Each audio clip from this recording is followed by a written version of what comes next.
Welcome back to Model Railroad University, and we're going to talk a little bit about sound. First thing I want to do is give credit to Fred Hewlin.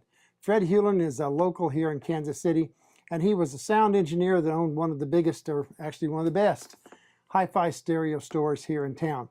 And he really knew what he was doing. He came up with some sound modules, and I really think he was one of the first people to have a digital sound module available in hi-fi that we could use for trains. He's a model railroader, very good one in fact, and he came up with some very good sound modules.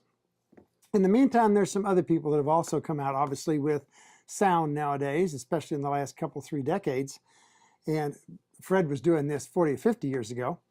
At any rate, I learned some things from Fred. He always did clinics, and he talked about you don't want your sound to be white noise. In other words, you don't want it to be on all the time. You want it to maybe go up and down in volume would be good. Even better would be if it comes and it goes. It actually goes away. So what he did was he made up some sound modules that had timers on them that would turn them on and off. He also had some that were triggered that you could put an external source on to activate. Now that's what I'm going to do now with the engineering sound modules that I'm using. This is a really small module from engineering. This one happens to be cattle sounds because it's going into my Kansas City stockyards area. And I'm going to have several cattle pens on that stock pen area. And that's what this video is about, as to how to put sound in many different places with only one module and one speaker. So at any rate, one of the first things that Fred taught me was that if you mount a speaker, you want to put it in a mounting, first of all. Don't even think about just mounting it out in the open, because the sound will just dissipate. A speaker is made much better if it can move the air on one side and the air on the other side of the speaker cannot get to that air. In other words, you want to separate them. Make the air that's behind it enclosed, trapped, let the other be open where you can hear it. So that's essentially what I've done here. I went out and I got some PVC fittings. I've got a cap here which fits on my PVC pipe. I've got a fitting here. And what I did was, I think you'll be able to see it. You look around here and see, yeah. You can see that I've got a speaker, there we go, hiding down in that PVC connection. Actually, I machined it to fit right on top of this 1-inch coupling fitting here. And then I shoved all that up in place in my elbow because I want my sound to come from the speaker, turn and go up, and I want it to come out on the railroad, and we'll talk. So what I have is the speaker mounted on here.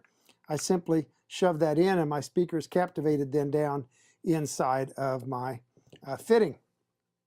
And actually it sounds pretty good. We can hook that up, and I'm going to bring this mic down so you all can hear it. Put it down right there next to it.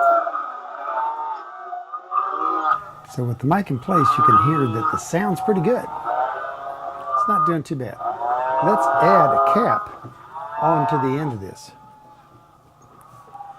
And now we get a little bit of a deeper sound even than we had before.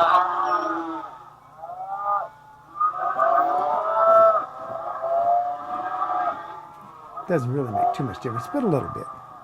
So we'll pull that cap out, and what I'm going to do is I thought, well, that's pretty good that we can do a pipe maybe that's a little longer.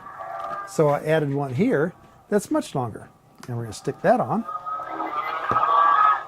And wow, now we have a sound differential from one to the other, and the sound in one end actually pretty much is the same as the sound in the other end.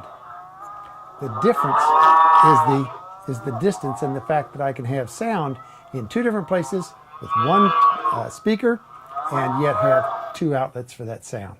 I don't know how far out we could push this differential between the speaker and where it comes out at both ends, but obviously I can push it out to about 18 inches, which to me is pretty good. These will go on for quite a little bit. Anyway, just a little bit of an idea about sound and what you can do with it. The big thing here that I want you to understand is it needs to go in an enclosure. It needs to be a closed enclosure on one side, open on the other. So put some sounds together, go down to your railroad, and let your trains put a smile on your face.